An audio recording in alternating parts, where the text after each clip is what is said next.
Meu nome é Jefferson Botelho, eu sou professor de Direito Penal, de Processo Penal e Direito Penal Avançado.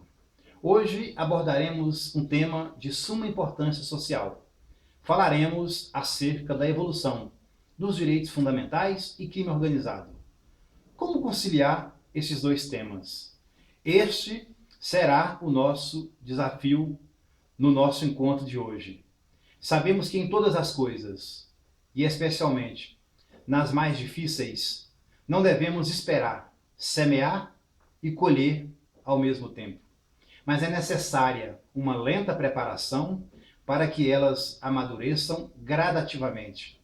Quanto a mim, o que mais me mantém vivo é o risco iminente da paixão e seus coadjuvantes: o amor, o ódio, a misericórdia. Pois o belo muda, o saber muda, a inteligência muda, a medida muda. Mas o desejo, ele é inalterável. Rubem Fonseca. É sabido que na doutrina moderna, o tema direitos humanos e direitos fundamentais, ele recebe uma certa aplicação doutrinária. Quando se fala direitos humanos, nós estamos falando sobre relações internacionais. Quando se diz direitos fundamentais, aí sim nós estamos falando na relação interna, direito público interno. Segundo Conrad Hesse, sob o ponto de vista material, os direitos fundamentais destinam a criar e manter os pressupostos elementares da liberdade e da dignidade. Então, nós sabemos que, para falar de direitos fundamentais, é necessária uma abordagem, ainda que preliminar, na Constituição.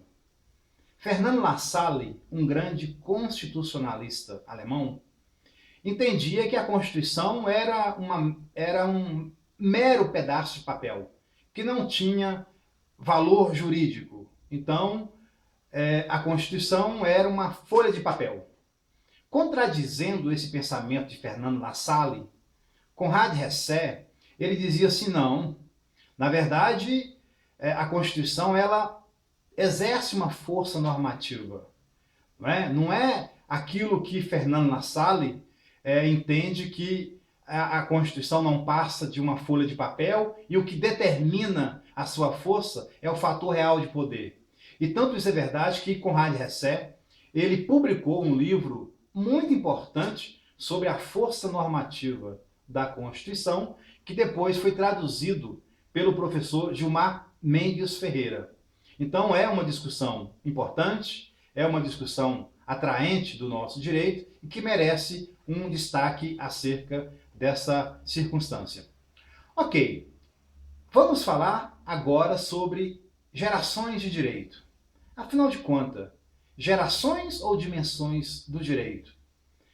A doutrina mais consagrada entende que quem se utilizou pela primeira vez da expressão gerações de direito foi o professor jurista tcheco-francês chamado Karel Vazák. Então, Karel Vazák, durante uma conferência de direitos humanos, em 1979, em Estrasburgo, ele foi o primeiro a utilizar essa expressão gerações de direito, até mesmo utilizando uma metáfora para fazer uma alusão à Revolução Francesa de 1789, com aquele lema da liberdade, da igualdade e da fraternidade. Ok. Norberto Bobbio, também, segundo parte da doutrina, teria utilizado a expressão gerações de direito, de forma que a doutrina ela não tem assim um ponto pacífico nessa tratativa. Mas vamos falar nessa nossa exposição de gerações de direito. As gerações de direito comportam 6 divisões. Então nós temos os direitos fundamentais de primeira geração, que dizem respeito aos direitos civis e políticos. Então está ligado à liberdade e à propriedade privada. É uma forma de proteger o cidadão dentro de uma relação vertical, proteger do Estado repressor, de um Estado boçal, de um Estado autoritário.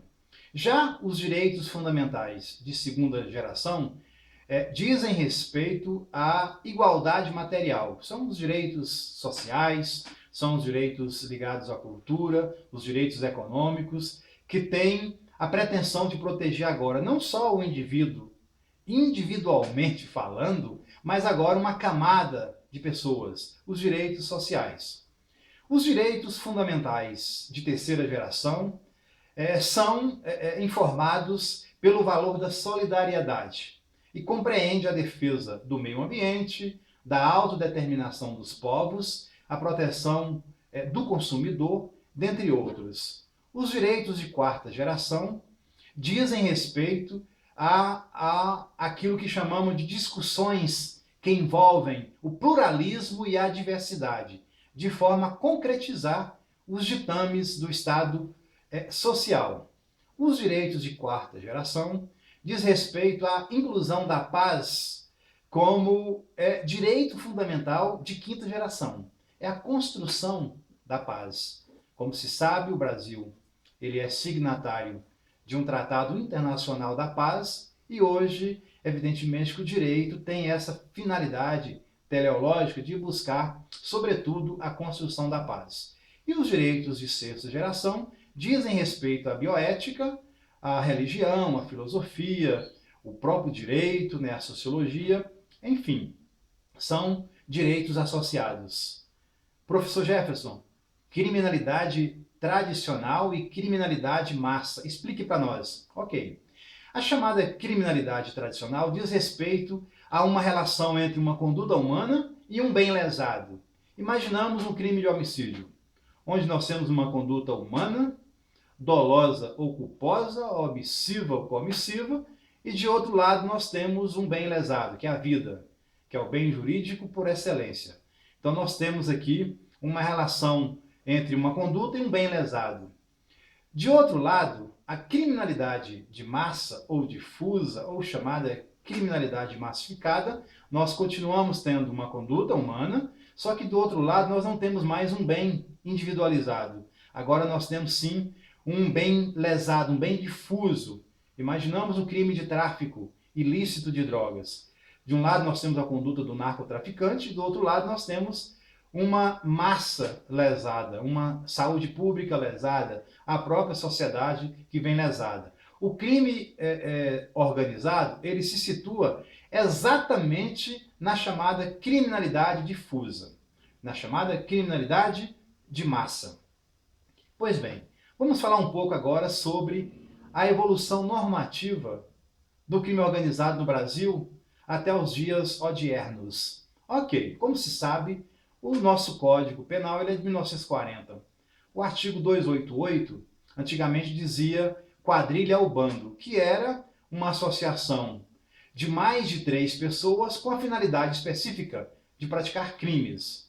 Como se sabe, o nome iuris desse delito foi modificado há 2 anos atrás, por meio da Lei 12.850 de 2013, mudando a nomenclatura jurídica para associação criminosa e modificando também as elementares. Agora, o tipo está definido no sentido de associarem-se 3 ou mais pessoas para o fim específico de cometer crimes. A pena continua de reclusão de 1 a 3 anos, só que houve também uma modificação no seu parágrafo único, aumentando-se a pena até a metade, se a associação é armada ou se houver a participação de criança ou adolescente. Pois bem, nós tivemos em 2005, na verdade em 1995, a Lei 9.034. Ela não tratava especificamente de definir a conduta criminosa.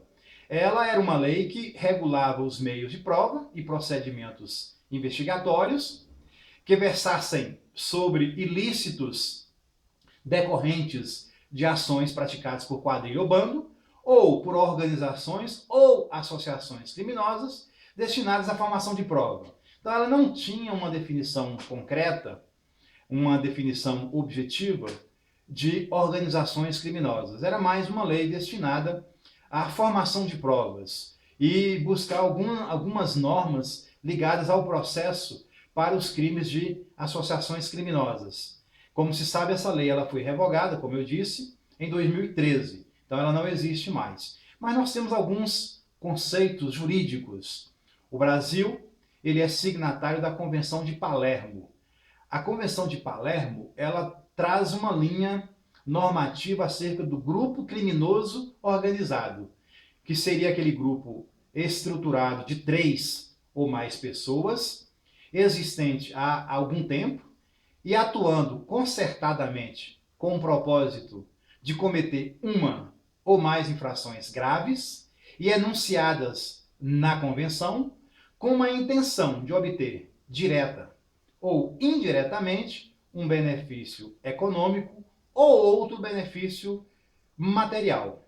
O Fundo Nacional Suíço de Pesquisa Científica também forneceu um conceito de crime organizado, que tem o funcionamento semelhante a de uma empresa capitalista, pratica uma divisão muito aprofundada de tarefas, busca interações com os atores do Estado, dispõe de estrutura hermeticamente fechadas, concebidas de maneira metódica, não é? Duradoura e que tem a finalidade de buscar lucros elevados. Então era um conceito do Fundo Nacional Suíço de Pesquisa Científica. A ONU também definiu crime organizado, né, que são organizações destinadas a estabelecer vínculos hierárquicos, usando de violência, de corrupção e lavando dinheiro. Ok, mas o que se torna pacífico na doutrina hoje são os elementos da estrutura do crime organizado. Então nós temos uma estrutura empresarial como as grandes empresas, um planejamento empresarial, uma hierarquia verticalizada, poder econômico financeiro, poder de representação, poder de mobilidade, fachada legal, demanda de mercado, uso de modernos meios tecnológicos, corrupção e alto poder de intimidação e também a expansão territorial. Esses são os elementos definidos na chamada estrutura do crime organizado. Ok, então hoje o crime organizado mais moderno diz respeito ao narcotráfico, ao crime de lavagem de dinheiro, aos jogos ilegais, evasão de divisas, formação de quadrilhas para a prática de diversos crimes, os crimes cibernéticos, o lenocínio, enfim. São modalidades de condutas criminosas que exigem um meio probatório para reprimir esse tipo de conduta. Não aquele meio probatório destinado quase que exclusivamente para a chamada criminalidade tradicional, ou seja, as provas testemunhais, a cariação, o interrogatório, o reconhecimento de pessoas ou coisas, o auto de corpo de delito. Então essas provas, elas continuam sendo necessárias para instrução dos autos do inquérito policial, do processo judicial, mas evidentemente que para o enfrentamento eficaz da chamada criminalidade difusa ou crime organizado, nós temos hoje um aparato importante que veio previsto no artigo 3º da Lei 12.850, que diz respeito ao afastamento do sigilo fiscal, afastamento do sigilo bancário, o afastamento de sigilo telefônico, a fonética forense, a ação controlada, o afastamento de sigilo de dados telemáticos e a infiltração de agentes. Então é uma iniciativa importante do legislador no sentido de buscar uma formatação melhor para esse tipo de investidura contra o crime organizado, que segundo a ONU, principalmente quando se fala em tráfico de drogas, as atividades ilícitas mais lucrativas hoje do mundo são o tráfico de drogas, as falsificações. O tráfico de pessoas também aparece com uma soma considerável, que são condutas que ameaçam a paz da sociedade. Segundo o diretor executivo da ONU, crime organizado transnacional está presente, infelizmente, em todas as regiões e em todos os países do mundo. Deter esta ameaça transnacional representa, nos dias atuais, um dos maiores desafios a nível global para a chamada comunidade internacional. Então, nós vamos ainda falarmos sobre o crime organizado, que é interessante pontuar que uma primeira investida do legislador se deu há basicamente 3, 4 anos atrás, com uma lei 12.694, uma lei de 24 de julho de 2012, que dispõe sobre o processo e o julgamento colegiado em primeiro grau de jurisdição nos crimes praticados por organização criminosa. Logo no artigo 2º dessa lei, diz o seguinte, olha, para os fins e efeitos dessa lei, considera-se organização criminosa a associação de 3 ou mais pessoas, estruturalmente ordenada e caracterizada pela divisão de tarefas, ainda que de forma, ainda que informalmente, não é? Com o objetivo de obter, direta ou indiretamente, vantagem de qualquer natureza, não só a chamada vantagem econômica, mediante a prática de crimes cuja pena máxima seja igual ou superior a 4 anos, ou que sejam de caráter transnacional. Então foi uma lei que tentou proteger até o Poder Judiciário, formando juízes colegiados para julgamento de alguns atos do processo quando se envolve organização criminosa. Já o crime de organização criminosa no Brasil, ele foi instituído pelo parágrafo 1º do artigo 1º da Lei 12.850, uma lei de 2 de agosto de 2013. O artigo 1º dessa lei, no seu parágrafo 1º, conceitua aquilo que o legislador, pela primeira vez no Brasil, conceituou organização criminosa.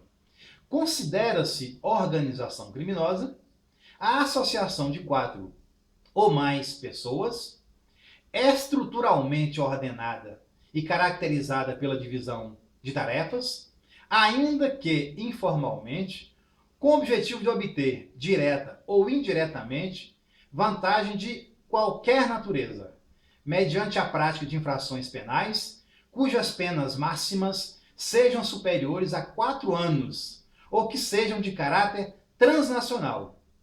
Agora, de forma inovadora, o legislador brasileiro, no artigo 2º, após fornecer um conceito de organização criminosa, né, que é uma definição contextual, chamada na doutrina de interpretação autêntica contextual. Por quê? Porque o próprio texto normativo oferece um conceito de organização criminosa e o artigo 2º dessa mesma lei, aí sim, definiu a conduta criminosa. Disse, repito e reafirmo, pela primeira vez no Brasil, uma lei definiu o conceito de organização criminosa. Artigo 2º, promover, constituir, financiar ou integrar pessoalmente ou por interposta pessoa organização criminosa. Então, a organização criminosa nós já temos definida no parágrafo 1º do artigo 1º, e agora, evidentemente, o artigo 2º preenche na sua inteireza o conceito de organização criminosa. Mas para falar de crime organizado também, nós temos que falar da zona de fronteira. Nós sabemos que o Brasil hoje passa por uma dificuldade terrível de combater o tráfico de armas e o tráfico de drogas, principalmente na zona de fronteira. Nós temos hoje 15.719 quilômetros de extensão territorial entre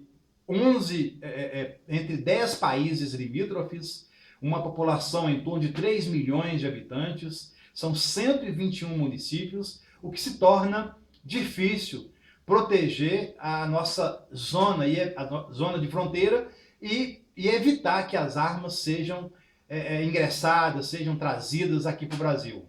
Mas nós sabemos que o direito de integração é uma espécie de instrumento importante para a proteção da humanidade. Nele, podem se agasalhar políticas protecionistas de toda sorte. Neste raciocínio, inclui-se a chamada responsabilidade compartilhada no combate às grandes organizações criminosas formadas para o comércio de tráfico de drogas e que apresentam uma ameaça à paz mundial. O comércio de drogas, como se sabe, movimenta milhões de dólares no mundo inteiro. A cocaína e o crack, principalmente, são drogas que apresentam maior incidência no mercado mundial, causando preocupação para os países emergentes. Cada vez mais aumenta o problema de saúde pública, evidentemente em virtude do grande número de dependentes, mormente em função do crack no Brasil e do Paco na Argentina. Então, os acordos internacionais de combate ao narcotraficante são balizamentos importantes, mas devem ser efetivados principalmente nas áreas de fronteira, onde normalmente se realizam as grandes transações ilícitas, colocando em vulnerabilidade os interesses do Estado. Mas nas últimas décadas, os sindicatos do crime organizado ampliaram geograficamente as suas ligações, ultrapassando fronteiras e desconsiderando os estados nacionais. Isso se deveu, evidentemente, em grande parte, às facilidades criadas pela maior circulação de mercadorias e serviços entre os países, decorrência da chamada globalização dos grandes mercados. As redes do crime organizado utilizam a dissimulação, a corrupção, a chantagem e as ameaças para conseguirem proteção para suas atividades criminosas e constituem um grave risco para a sociedade mundial e que eles, evidentemente, venham operando livremente. Então, o caráter transnacional dessa ameaça significa que nenhum país pode combater sozinho o tráfico de drogas. Então, nós vamos finalizar o nosso encontro de hoje, evidentemente que tratando de um assunto muito importante, mas gostaria de salientar que a luta contra o tráfico de drogas precisa ser constante, precisa ter vontade política e importantes recursos. Os países devem trocar informações, realizar operações conjuntas e prestar assistência mútua. Então, por hoje, eu fico por aqui. Agradeço mais uma vez o carinho, a colaboração de todos e até o próximo encontro.